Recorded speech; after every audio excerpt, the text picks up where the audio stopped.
totally, I shortchanged my kid here. She's married. She's married to Michael Kidd. So she's actually a young kid. She's not just young. She's a young kid. Okay, so give it up for Heather. You got what it takes! Excellent. First off, does everyone know the Camp Veritas handshake? No! I've been noticing it as I walk around and see the different groups playing. This is what I think the Camp Veritas handshake should be. You just see people naturally doing it. They're having a conversation, they're talking, and they're like... So anyway, I do have one dilemma being up here. I don't know how to tap dance, I don't know how to beatbox, and I definitely can't rap, but I will sure try. Let's open with a prayer. Whew.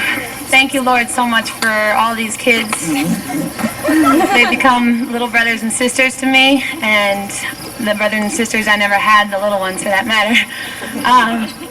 Thank you so much for my family and friends and wonderful husband, and please help me through this speech. Amen. All right, I determined if I can get through the first 5 minutes of this speech without throwing up, it's going to be a really good speech. So, here we go. It was very funny, actually. Today at lunch was the first time, by the way, is this too loud or it's good?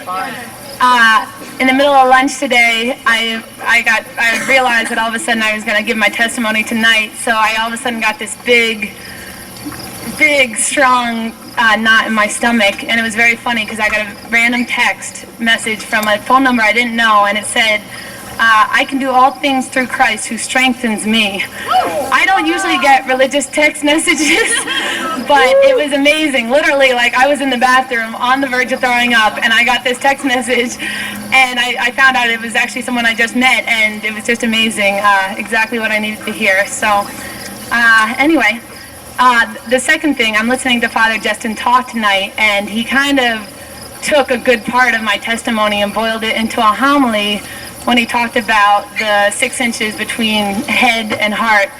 12. For me, it's about like 7.5 maybe, but anyway,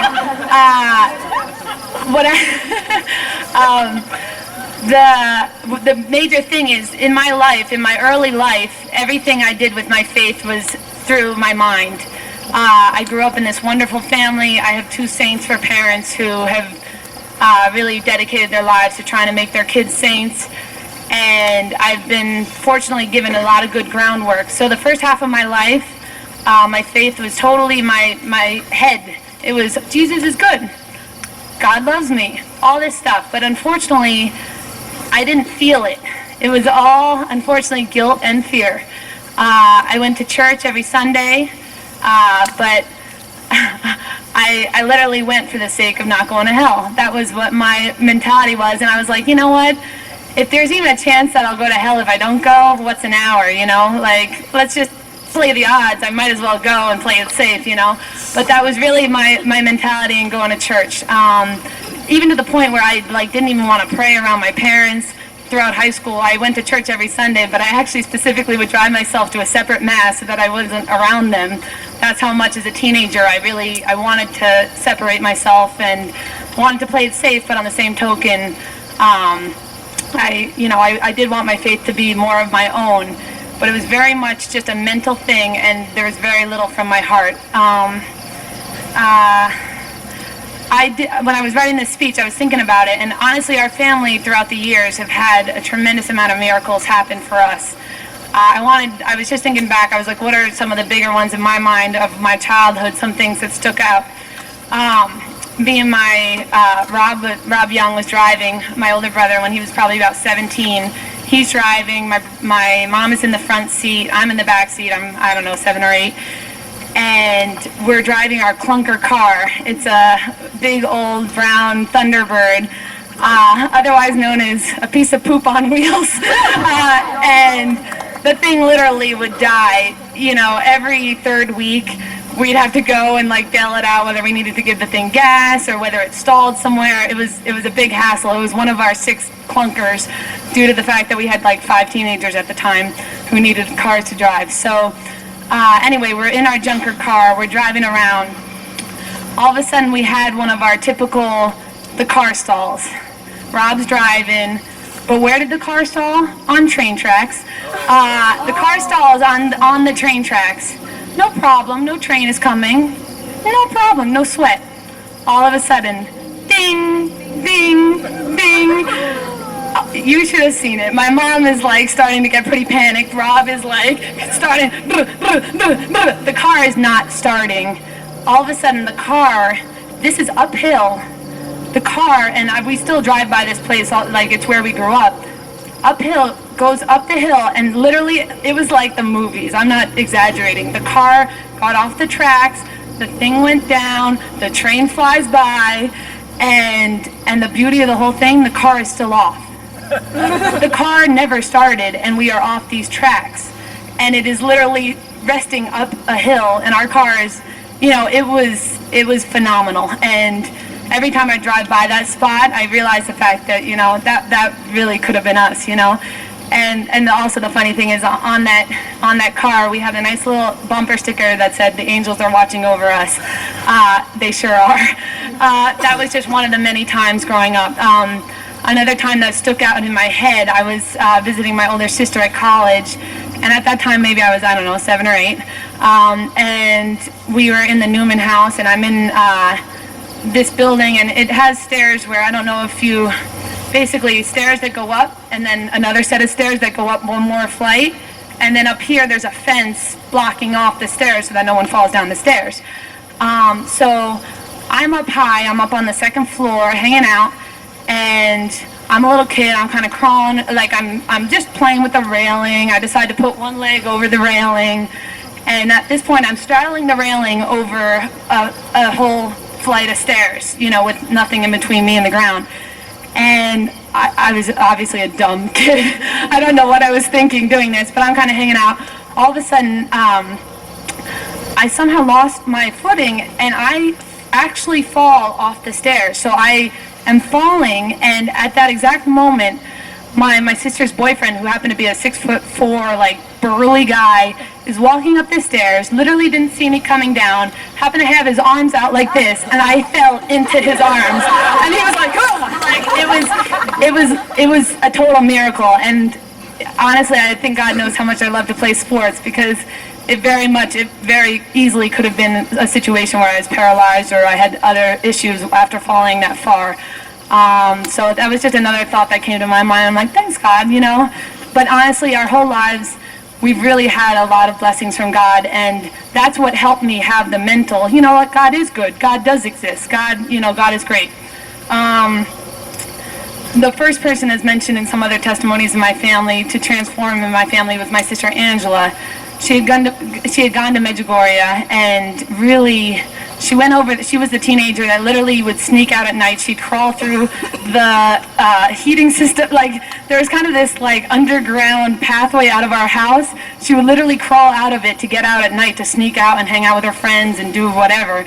And she was that sister. At this point in time, she's our sister who homeschools her 7 kids, takes them all to mass every day, prays the rosary at night every day. She's one of these saints that you literally, you read the books about, Sister Therese and Sister, she's one of those saints, probably the first to, I think she should be canonized, but seeing that type of transformation in somebody, no one goes and prays the rosary for fun, for no good reason. Like, not a downer on the rosary, it's a great thing, but there's something bigger and better out there that compels people to change their lives. You've seen it in the friars. They don't go from these lives to giving up everything to having nothing to, just for the fun of it. There is something bigger and better out there, and it's obvious by watching some people's lives and how they transform. So I did believe in miracles. I ended up my junior year in college.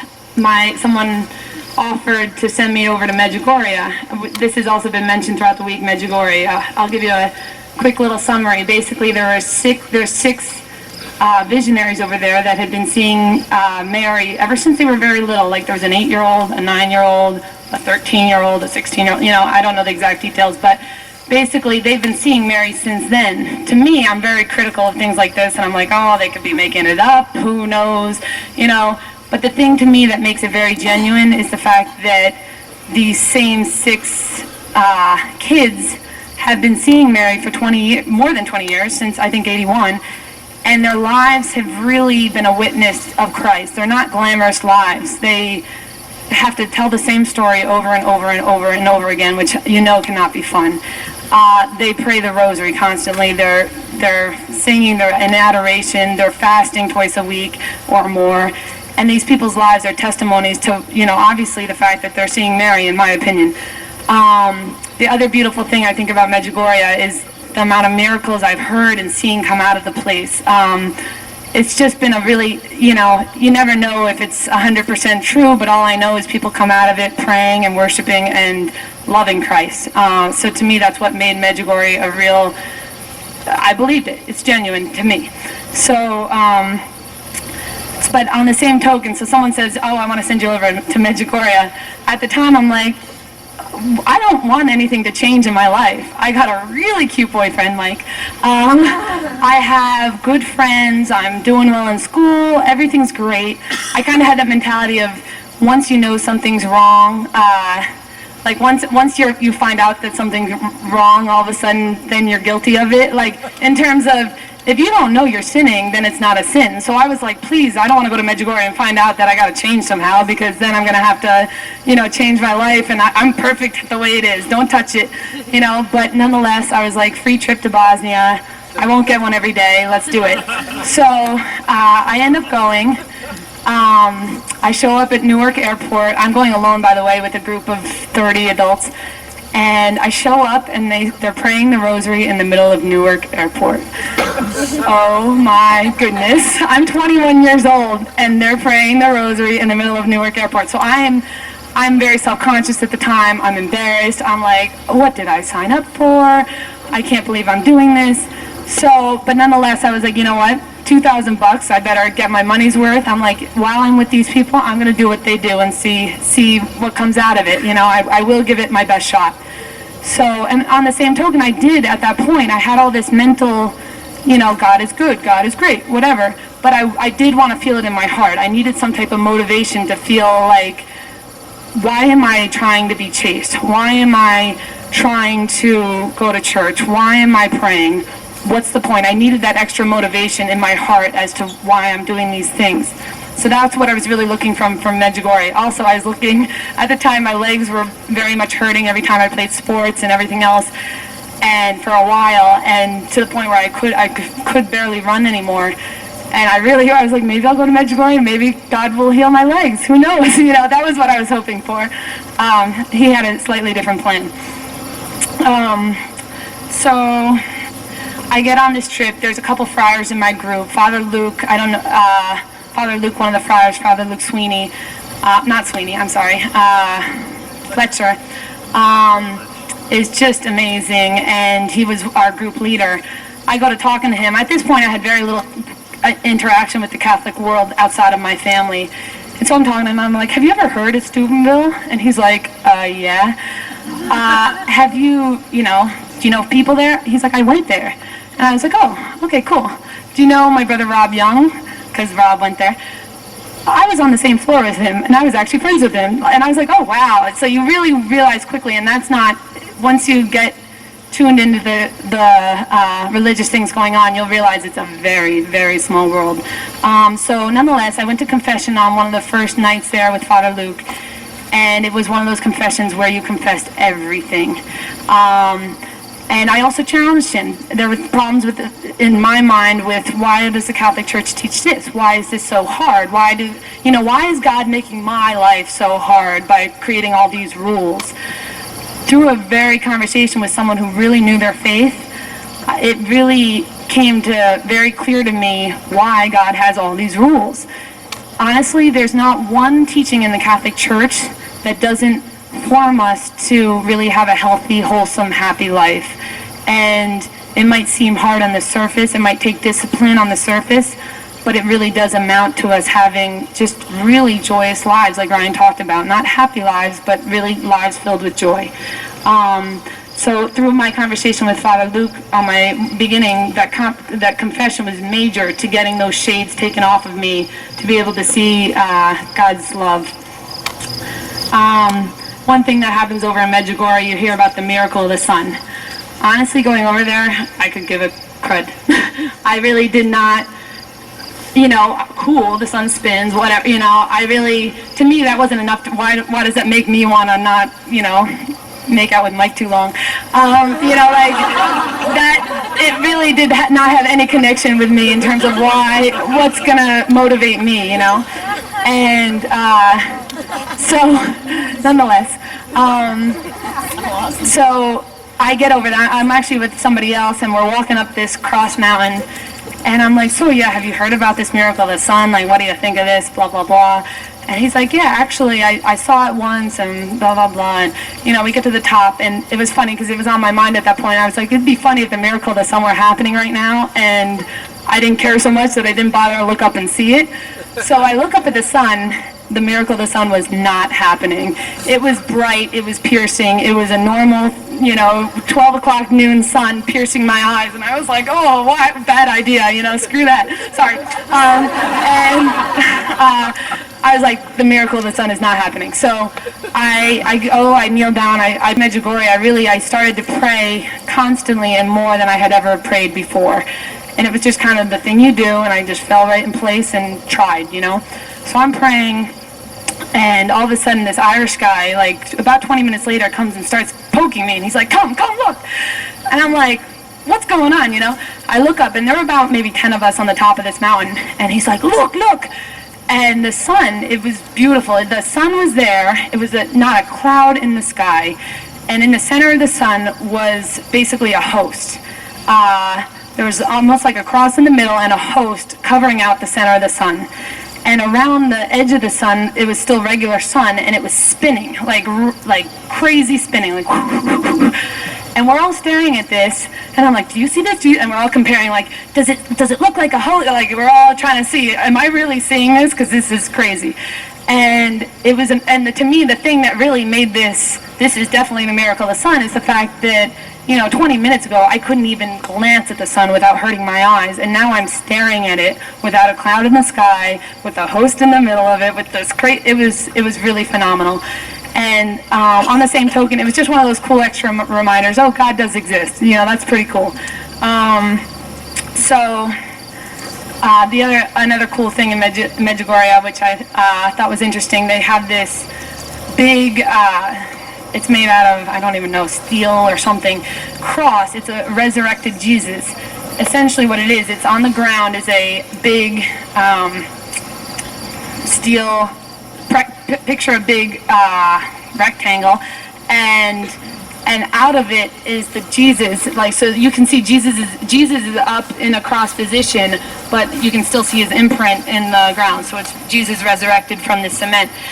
And the thing that's interesting with this statue is out of the knee, there's drips of water coming out of it, and these drips of water have been tested by scientists, and they're the same consistency as human tears. And what's also very cool, you can go up to it, you're touching it, I'm like, wow, like, that's cool, and I'm trying to figure out where it's coming out of. I'm like, there has to be a sprinkler in there. But what I've heard is that the statue is filled up to his waist with cement, and in times of drought, this thing is still dripping, and it's like drip, drip, drip, drip, drip. Like, it's very spontaneous and cool. And so I'm touching it, I'm blessing, I'm like, yeah, cool. And it was pretty neat. On the same token, so I'm around, I'm talking to Father Luke later that day, and I'm like, what's up with, like, I think it was someone else who was talking about it, and they're like, why are the tears coming out of his knee? And I'm like, oh, because Jesus had a wound there. And Father Luke's like, Heather? He's like, fresh up on your Catholic history. I don't think Jesus had like a specific wound on his knee, like different than somewhere else. You know, I was just like, oh, obviously, you know, didn't they gash him there? That was his big wound, you know? So no, apparently that was not the big wound.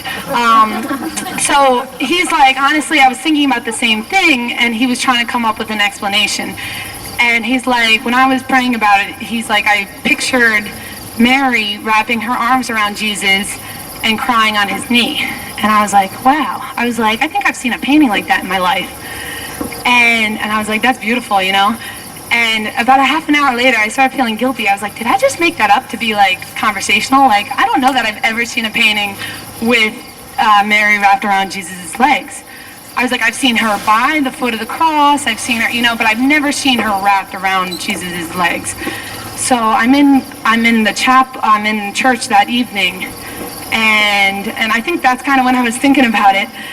And I look up, and there's like, in this chapel, there's like 20 stained glass windows, little tiny ones up across both sides, all the way down the church. And the first thing I see is a stained glass window with Mary wrapped around Jesus' legs, crying on his knee.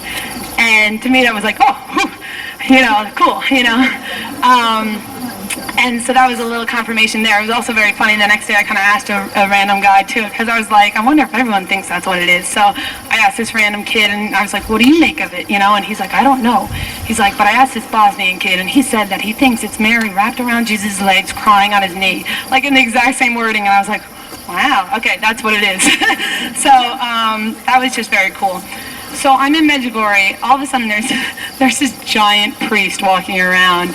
The guy is 300 pounds, 6'5", like the biggest priest you will ever see. And I'm like walking around. I'm going in the little bar things. I'm like 20, I think. I was almost 21, so I felt cool because I could drink, and I'm in a different country, and I can drink legally at that point. And this guy, he says, "You sit." And I was like, okay, sure, you know. So I sit down. I don't know anyone anyway, so I might as well, you know. I'm talking to him, and this man, he was like, it turns out his story in brief is he is a college football player out in Minnesota, and he got recruited by the NFL. Meanwhile, that was his plan. He's into the obvious drinking, drugs, girls, whatever. And he ends up, his mother had been to Medjugorje 74 times, so, which also happened to be his football number. So on number 74, she finally convinces him to come over there. He's over there, he's in one of these like charismatic masses, and the priest is praying over everybody, and he's praying over this paralyzed guy's knees and legs. And so he's helping out the priest. I think he was like the altar boy or whatever. And the priest keeps praying over this paralyzed person's knees and legs, knees and legs, knees and legs. And Father's saying to himself, come on. And by the way, he's just Mike at this point. Mike is, come on, Father, can you move it along? Like, I'm getting old here, you know, come on. Half an hour passes. This priest is still praying on the same person. Knees, legs, knees, legs. Finally, Father hears this voice in his head. If I make this person walk, will you become a priest? And Father said, no. If I make this man walk, will you become a priest? And he goes, sure, God, give it your best shot. All of a sudden, literally right then, that person got up, walked around the entire church, and sat back down. At that point, Father had a number of curse words that he literally said at the tabernacle, like, ever, and walked out of the chapel. And at that point, but you can see, he's a priest now. there's something real there, you know. No one goes from an NFL football player to a priest for no reason. And to me, that's what a witness is. So on one of, I won't touch on this part too much, but one of my main experiences was in church when I basically for once realized for the first time the love of Christ. Everything that Ryan and really everyone's been talking about the whole time, Jesus died for me. And it was the first time I realized that in my whole life. And of course I'm sitting in church and I'm bawling and I'm really embarrassed because I'm crying everywhere.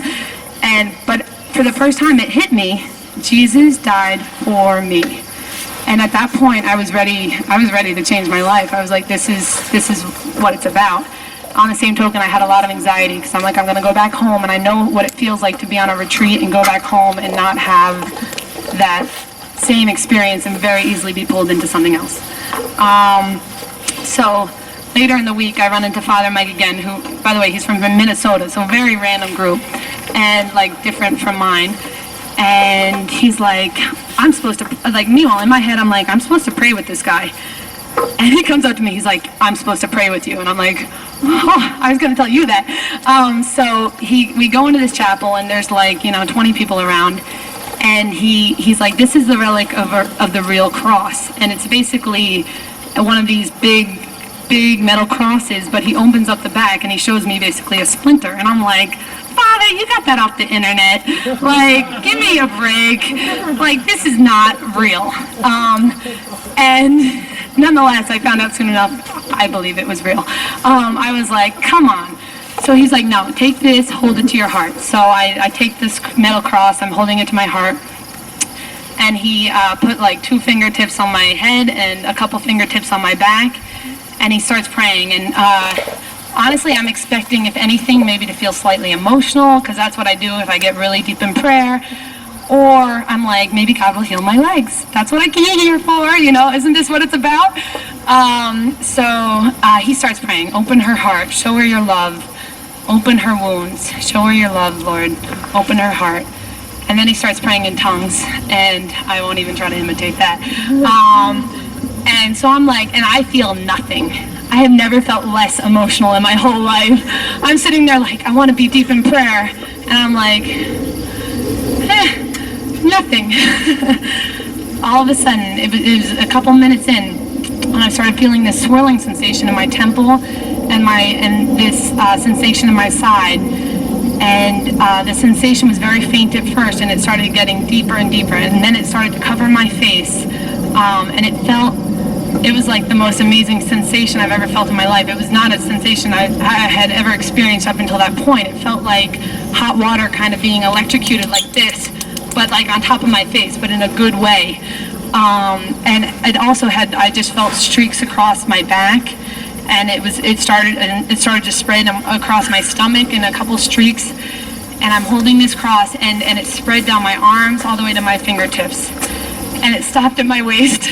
And of course I'm saying to God, don't forget about my legs. I came here for my legs, But there's nothing in my legs, no good feeling, nothing. And then all of a sudden my calf muscles start tightening up like Charlie horses. I don't know if you've ever had a Charlie horse, but my calf muscles were both like really, really, really tight, and I couldn't relax them. And they're just super tight.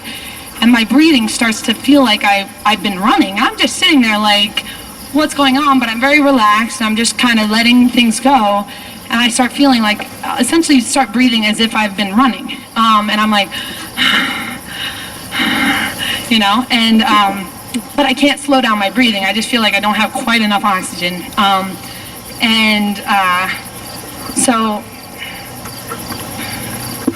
I'm praying at this point. Basically, this sensation that's everywhere, it is the best sensation I have ever felt. I feel like Christ is literally there, like on top of me. And it's a physical sensation. It's not like this faint, like, oh, I'm like thinking of this. It was like this strong sensation that I've never felt before. And so I start begging him. I'm like, please don't go. Please don't go. Stay here. Please don't go. And I'm like scared that it's going to stop any minute. And it's the best feeling I've ever had in my life. So I'm just, please don't go. Please don't go. Take me with you. Please take me with you. And I'm like, God, I want to die right now. Please take me with you. And I'm begging. And I honestly think that God might be, I literally thought he might strike me dead right then, and that would be that. Like, I believed it, because all this stuff going on, I had never experienced. I'm like, maybe this is what death is like, So I'm just begging, please take me with you. After a minute or so, nothing happened. So at that point, I concluded, I'm not dying now. But the thing that was clear to me at that point, when I'm begging him, and honestly, when I think back to this story 4 years later, the thing that always reminds me how real it was is the fact that I was so happy with my life. Everything honestly could not have been better, and yet I literally wanted to die and go home with the Lord right then. And I even in my mind was considering, oh, that means I can't say goodbye to my parents, I can't say goodbye to Mike, no offense, but I was like, like, it was that strong, and that's what I remember back, is that it was that strong, that's how I felt. And so nonetheless, I didn't die. I'm sitting there. Everything still continues. At this point, my arm starts to become so heavy that I'm holding this cross, and my whole body, I'm breathing, and my legs are still super tight. My thighs are like super tired, and the sensation is still happening everywhere. It's amazing. So at this point, I can't even hold up this cross to my heart anymore. And I basically take it out of this hand and I put it in this hand. And at this point, I'm kind of hunched over like this. And meanwhile, when I took the cross out of this hand, my hand was like paralyzed like this. And I couldn't move my fingers and I couldn't move my wrist, and everything was just like stuck. And I'm looking at it and I'm like, am I making this crap up? Like, I don't know what's going on, you know? So I literally, at that point, I held the cross to my knee, and I took my other hand and I'm trying to pry my fingers open, like to see, like, is this just a mind trick? Like, what is going on? And my fingers still won't budge. So I'm like, okay, whatever. So I'm still praying. The sensation that's going on very much outweighed the paralyzed hand. So anyway, what did he say? I know. I thought I'd give you a little surprise, right? Ryan's never sat down and listened long enough to hear this story. No offense. No, I'm a listener. Ryan's a talker. That's the way it is. So nonetheless, so Father Mike comes back at this point, and I'm like exhausted. I'm holding this cross. The sensation's still going on, and he goes, Heather, just keep the cross for the rest of the day. No, he goes, keep the cross. Just get it back to me later. Meanwhile, in my head, I'm like, I don't have this guy's number. I'm in a different country. I have no idea where he's staying. I am leaving tomorrow, and, you know, I'm screaming in my head. I don't borrow a pair of socks because I'm too stressed out that I might not get them back to the person, much less someone's relic of the real cross. Like, so at this point, I'm screaming in my head, like, don't go, Father, I want to give it back, like, you know? And my body would not physically respond to him. I kind of halfway turned my head, gave a half smile, and then I'm assuming he left because, you know, that was that. So, at this point, I'm like praying, and I'm like, Lord, I'm ready to help you with your cross. I'm willing to do anything for you. And I have this like unselfish like thing that I'm not typically like. And I'm like, Lord, I want to do anything for you. I want to do everything for you.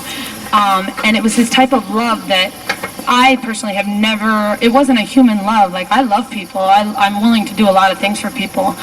But it was this love for Christ that, like, I really never, I didn't have it before. So, and even to the point where I'm looking at my contorted hand, my calves are still super tight, and I'm like, you know what, Lord? Even if my hand's like this the rest of my life and my calves are like this, you know, that's fine. And it wasn't even like, I'll sacrifice this for you, Lord. It was like, I can't wait to walk around with my contorted hand and my calves because I love you so much, Lord. Like, it was, and this is not me, like, this is obviously God making me feel like this because this is not my natural self, you know, but I really, honestly, I was like, oh, I can't, like, with honestly all the pounding, the, you know, sensation still going on in my face and my arms and everything else, to the point where I'm still, you know, I want to do this. And everything else just seemed very insignificant. I'm like, I'm willing to do anything for you, Lord. Throughout that whole time, I did feel very perfectly conscious. I knew there were people in the church. I knew everything was going on, but I physically couldn't change the things that were happening to my body, and to me, that's what made it feel real. So at this point, I'm a nurse, and I'm thinking, I'm like, God, like, why? This is, like, I didn't understand why he did the things he did. I'm like, why my temple? Why my side? I'm like, this doesn't make any sense. Like, why am I breathing like this? Why aren't you healing my legs? And all of a sudden, it hit me like a ton of bricks. And I was like, oh. I was experiencing every symptom, sign and symptom almost, of hanging on a cross. It just hit me. I'm like, oh, crown of thorns. Oh my gosh, he got hit in the side. And the reason why it's not my legs, I'm holding myself up on this cross. Thank God it was a much more pleasant experience than the cross. But every single sign and symptom fell into place. I was like, oh, the streaks down my back, that must have been where they whipped him. The streaks across my stomach of that sensation, that must have been where they, whipped him there. And even, every single little bit of the puzzle, why am I so exhausted? Why can I not even hold my body up? And I'm sitting in this pew at church, every symptom of hanging on the cross. And honestly, there wasn't a piece that didn't fit to me. And I was like, whoa, that's cool. And even my hand being paralyzed, I was like, why is it paralyzed like this, And I'm assuming it was somewhat like that when he was hanging on a cross, but it was very cool because all these things happened. And it wasn't until afterwards that I was like, oh my gosh, like, that's what that meant, So anyway, this overwhelming piece continued at about a half an hour from it starting. I finally was like, you know what, Lord, I'm ready. I'm ready to do anything you want me to do. And I was honestly expecting everything to turn off like a light switch. But it was about a minute later and everything on my body came back to normal. And I was somewhat surprised. I could move my hand and my calves were normal. And I was like, oh, at the same time, I was like drained. Like my whole body just felt drained. And now I have this relic of the real cross that I'm supposed to find this giant priest to give back to. So I start like wandering around Medjugorje in this half days from this whole experience, and I'm like, I need to find him. I don't know where to even begin looking. I'm out in these fields, I'm like, didn't he say he was staying with one of the visionaries? So I'm wandering around, and I'm like, you know what? I was like, Lord, I'm obviously gonna run into him if I'm supposed to give him his cross back, and if I don't, no, I'm just kidding. So I go back to my cabin. Anyway, that night, obviously, I walk into one of the 40 bars in Medjugorje, and the first person I see is giant Father Mike. And I was like, cool, okay. So the funny thing is, on my way into that bar, these random people from different countries who I had never met before were coming up to me and saying, literally, one would come up to me and say, you're glowing. I was like, all right. Another random person, half an hour later came up to me, you're glowing, did you know that? And I'm like, creepy. Then I go see Father Mike, who he obviously knew this whole thing was going on, and his words exactly, you're glowing. And I was like, oh my gosh. So at that point I was like, wow. So the funny part is I go home. A month later, I run into one of my best friends that I hadn't seen in a very long time. I go to see him. I see him. The first thing he says to me, you're glowing. Did you know that? And I've never heard him use those words. And I was like, oh my gosh. It was very cool, to say the least. So from that whole experience, I can tell you it has flipped my life upside down. It took my faith from my mind to my heart. And I'm very, very much in love with our Lord.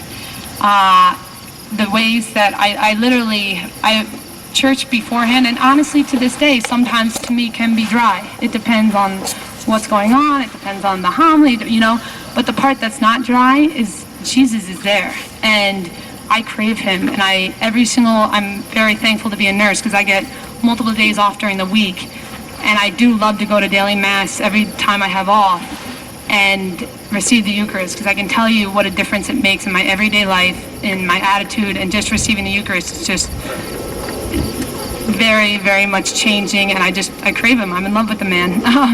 No offense, Mike. He's not second man. The rosary as well, I very much find it a spiritual exercise. Sometimes it is very enjoyable. Other times, it's like exercising. When you run a mile, it's like exercise. At the end of the mile, though, you're like, whew, I feel good. And at the end of the week, you're like, wow, I look good. But that first mile when you're running it, you're like, this is terrible, And to me, I hope this is not offensive to you, Lord, but the rosary is very similar. At points, it can be painful for me, but it is a spiritual exercise that literally strengthens your soul to the point where at the end of the week, you look fine from doing the rosary. And the other thing I thought was funny is the Lord very much, my parents always said, the Lord will talk back to you if you pray to him. And I'm like, I don't hear anything. Give me a break, Mom and Dad. Come on. But it's very true. Honestly, if you start asking the Lord questions, He will answer you in very, very clear ways. I Twitter with God every day, all day long, and some questions I've asked Him. I'm going to go find an apartment down on Long Island, and I'm like, you know what, Lord? I really like this blue carpet I had in college. Like my roommate had it, but I didn't have it. Not my roommate, my housemate. And I was like, and I'm like, how am I going to know where you want me to live? What apartment am I going to live in? Like, how will I know that it's the right one? You know what, Lord? If you put a blue carpet like that in that apartment, like in my room, I'll know that that's the right one. And honestly, I was very nervous making that whole suggestion because I'm like, I really don't want to find a great apartment and turn it down because it doesn't have this stupid blue carpet. You know, I didn't want to make that whole exchange with God. But I was like, you know what, God, if you find an apartment with whatever. So I go look at like hundreds of apartments. I finally come to this one, and it is gorgeous. It is top of the line, different than the rest. And I'm like, sweet apartment, and it's cheaper too. So the funny thing, I go, I look, I sign the lease, and then I'm like, oh, you know what? Let me just go and check out the room one last time so I can get measurements so I can figure out, you know, how to fit my furniture in here. I go back in the room and I notice the blue carpet right in my room. So it was just great because I had totally even forgot that whole exchange with the Lord, and He answered my question very clearly. Another interesting time in my post-Medjugorje life, I'm giving an abortion talk at college, which, by the way, I'm not a public speaker. This is officially the second time I've talked to more than 5 people at once. And I'm in college. I'm giving this very, the beauty is when you're fighting abortion and you're talking about it, when you're right, it's very easy to have a debate. So it's very easy to, when there's logic behind what you're saying, it's very easy to have the debate. So the debate went relatively well, somewhat scary to start out talking. Anyway, I leave the debate. I'm in the middle of this engineering building, which is total cement. The entire place is cement. Only boys, really, mostly at Binghamton were engineers. I look down at the ground. There's a little baby blue sock. A little baby's blue sock in the middle of Binghamton University's engineering building as I leave my abortion debate. And it was kind of like a little thing from God saying, right on, and it was very, I do believe He speaks to us when we ask Him questions. Every single decision I've made in my life since has been what I hope is God's will. When you ask Him, where am I supposed to work? Who am I supposed to marry? Where am I supposed to live? He really does answer. Honestly, when I met Mike, I thought he was just like this really cute athletic jock, and I was like, he's great. But I only knew his surface qualities, and yet I was praying to God, please find me a really faith-filled husband, find me a saint, And honestly, I didn't know. Mike is the biggest saint of everybody I've ever met. He really, and the reason why he's a saint, he's so humble that you don't even know how faith-filled he is. He's like this undercover, I'm totally gonna blow up your spot, but he's like in his car praying the rosary in the morning, and then praying it on the way home, and no one knows. Not one of our friends that we've had for 6 years know that, and he's definitely an undercover saint. Even when you see him around here, he's not the Lion of Judah, he's not, which there's nothing wrong with that. I'm like that, I'm the Lion of Judah, but Mike is the undercover saint, and the reason why he is because he really is in love with the Lord, and he's very humble in it. And he is a saint because he lives with me every day, and you have no idea. You have no idea. Anyway, lastly, before my last closing, since my Medjugorje experience, really, once you know the Lord and you're in love with the Lord, there's no reason to have any fear. I can't say I'm perfect at this. I do get anxiety about certain things, but if the Lord's in charge, there's nothing to fear. I'm going to close with what I thought was also very interesting. I would say a couple months after I got back from Medjugorje, I was reading one of my books, like a random book, and I found this letter inside my book, and it's signed by God. I honestly didn't make much of it. I assumed someone wrote it and put it in my book. But nonetheless, I still don't know who wrote it. My dad denies it, right? I really don't honestly know who wrote it, and it is one of the most beautiful things I've ever read. It does seem to apply to women a little bit more, but let me just read it, because I'll close on what I think is more of his words than mine, at least. My daughter, I am your father, and I love you. There may be times when you question my love. Know that my love for you is real. I give myself to you freely, without hesitation. I give all of myself to you totally, without reservation. My love for you is everlasting, and nothing will stop me from loving you. My daughter, I love you in all your totality. I created you, and behold, you are very good. You are unrepeatable. You are irreplaceable. You are great in your uniqueness. At the moment you were conceived, I cradled you in my hand, held you to my heart, and kissed you. Then I placed you in your mother's womb so you would be presented to the world as the glorious daughter of God. Precious you are to me in your femininity. I created you with a feminine genius. As women, you proclaim to the world what it means to be human. In your body, your glorious body, you are a sign to the world that every person is called to be open and receptive to my love, and for those who accept my love, they will enter into new life. They will become eternally united with me and eternally divine. I bless your beautiful body. In your body, you have the power to receive love and then conceive new human life within you. In your body, I give you the gift to turn love into new life. I bless your beautiful anatomy. I bless your beautiful womb. I bless you in your feminine nature, your maternal nature. You know the preciousness of life and love. You know how to nurture and protect the lives entrusted to you. You know the power of patience, selflessness, tenderness, suffering, and forgiveness. You feel within your feminine heart how deep love can go. And with this maternal genius, you can freely and lovingly shape others into the people they were created to be. Embrace your femininity. Exclamation point.